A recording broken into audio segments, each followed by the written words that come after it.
You decided to do fours when? 18? 18, yeah. It was a decision by my coach at the time, Aaron Holt. I questioned it at the start, but obviously I thank him for pushing me into it because obviously it paid off in the end. Yeah, good decision. I do remember watching that race in the crowd. You came flashing home the outside at the World Junior Trials. Yeah.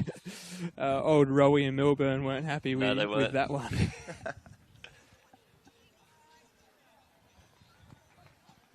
It's almost not a lifetime ago now. Well, we got a 6.50 from Na. Her PB is 6.55. Very, very handy. So she's getting close. She was a bronze medalist at the World University Games 2015. Yep. Yeah. Really exploded onto the scene that year. She'd make World Juniors the year before, but with the 650s. Yeah, well, she was injured at World Juniors 2014. Just a lot of hammy injuries, and it had a bit of a tough year last year as well because she was very close to that qualifier and really making that big jump to get the qualifier. Very close to that, so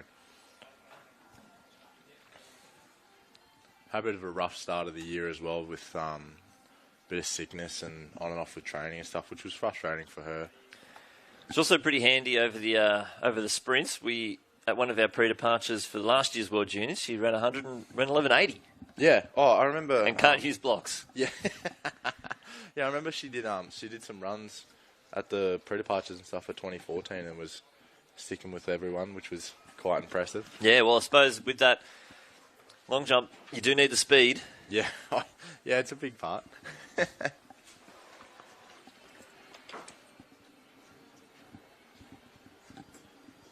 If there's some time, Danny, maybe you can get down here after this women's long jump and come and have a crack.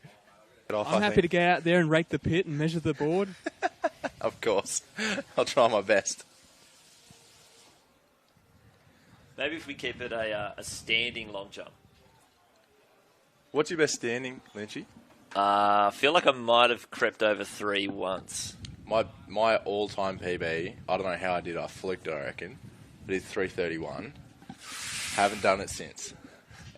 No, it doesn't matter. You've done it once. 2014. Danny, did anyone see this? Was it recorded? This? Hey? Was it witnessed? Oh, yeah. Oh. I think, no, Coach witnessed it. Yeah. Coach. Yeah, hang on, did anyone else witness it? No. Who was at training? Anyone who's not going to lie for you. That's what we want to know. Oh, mate, I haven't done standing long for a while either. So, probably back down to like the 290s, 3s. It's still pretty handy. Yeah, it's still very handy. I think I'm around the 280s, so I was never much of a jumper at all. I don't have much pop in myself. I can get some speed on the runway, but as soon as if I don't have the ability to get the speed, I've got nothing in me at all.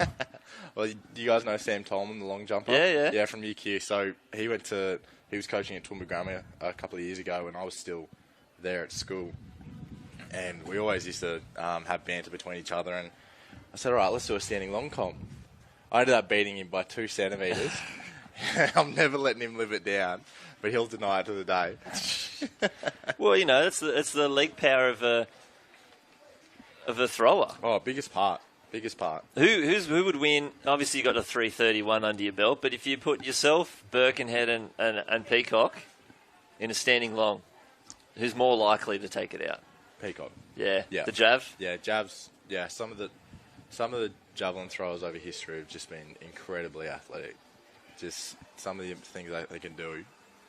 Like 20, I think a lot of jav throwers, like, it's expected to have like a 26, 27 metre overhead with a 4K, which is huge. Yeah. My best is like 24 and a half. And they're a lot lighter, yeah. just more faster. It's incredible. What about yourself against Birkenhead? I don't know. Damo, but how like solid Damo is. Damo's like 140. Yeah, he's up there. But he just moves so quickly for his size. He's just got so much snap to him, which is perfect for shot. Exactly. Just pump the shot out there is crazy. That's amazing. A lot of people would look at Damo and think he would be incredibly strong, and he probably is. But a lot of his training now is very lightweight and high rep base, just to avoid injuries and speed and power as well, explosiveness. So which is, definitely a good thing for injury because a lot of the background to throw, especially shot putting in America is lift big, throw far, and the European method is lift moderate and throw far. But when we say lift moderate, but higher reps and just build a bigger base. So obviously different strokes for different folks. So it just depends on the person how they react to it. Yeah, well, it seems to be working. He's consistently in that 20-50 area. Oh, exactly. It was definitely frustrating that he rolled his ankle when he was in his 21 form because definitely I think Scotty was getting a bit scared for his national record there. So, and he's only got a few more centimetres to go. Oh, I think this year is another good year for him. He's consistently that 20-50 and hopefully he can really put one together. Good throw for Lara there. I think got one in now finally. Definitely an improvement, I reckon.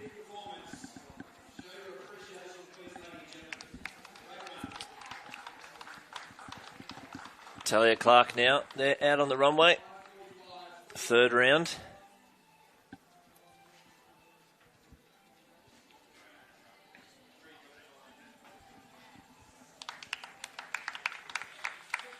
We'll see the white flag there, so we'll wait and see what we can get. PB 6:14. And Ben has made his way over to the hammer throw. And we'll see if we can get an update, Ben. Yeah, I'm down here at the women's hammer throw. Just a bit of an update for you with the end of round 5.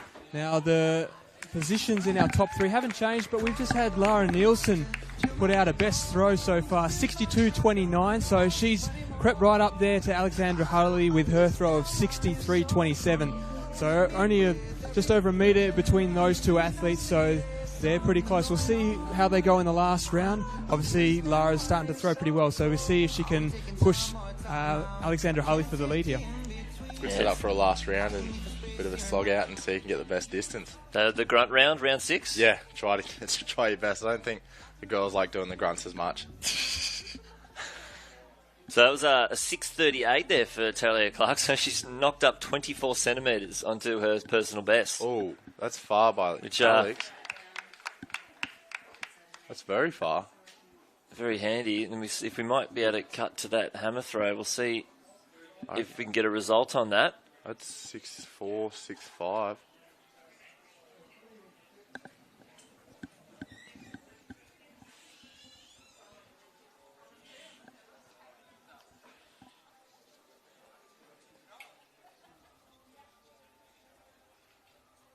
$64.89. Good throw. Very excellent work there coming into the end of the 5th. So they've all got one more throw now. 2 metres. Obviously felt Lara nipping at her heels and extended that gap. Should be a good last round. Hopefully Lara can get the tennis together and really hit one out. The last, getting better through the rounds, which is good, but it's one of those things, especially if it starts at the start of the comp, it's hard to get rid of at the end. Yeah. And I suppose it's just good practice, even though obviously she'd prefer to be throwing well the whole time, just how you find yourself a way out of that. Yeah, exactly. Yeah. You don't want to get stuck in the rut and be in there for 6 rounds. Yeah, you got to try and figure your way out of it, which is the hard part, because you got to get used to it, major champs, if that happens. So, and it always does. Like you look at Power Fidek, who was 83 metres, 82, 80s all year, and then came into Rio and just couldn't put the throw together and didn't even make the final, which is so disappointing for him. I remember he put his video up and he was quite upset because he just didn't really know what happened. And when you haven't experienced that the whole year, you're not prepared for it. Yeah, exactly. It just feels like a breeze, and then everything starts to go wrong. Jess Penny there on the runway. Just a half a foot over the board, unfortunately. But these conditions, we've seen some good jumping. Just 5 centimetres off her PB. Talia Clark, 24 centimetres on top of her PB. Would that be a Uni Games qual for Nah? I think it'd be very close. It's always a tricky one, Uni Games, whether they're still eligible or not. Yeah. It's hard to know. But I'd like to think so. 650's well up there.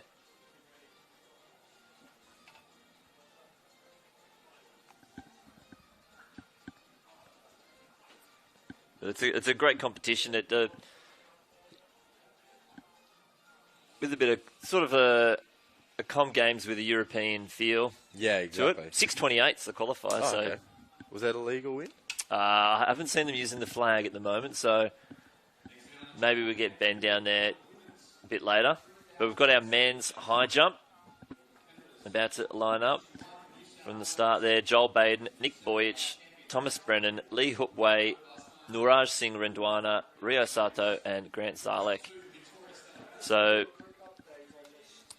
2 of those New South Wales athletes, they're training in New South Wales. They're Malaysian athletes. And we've got Joel Baden in there, Rio, Olympian and world champs representative, Boyage, Com Games as well.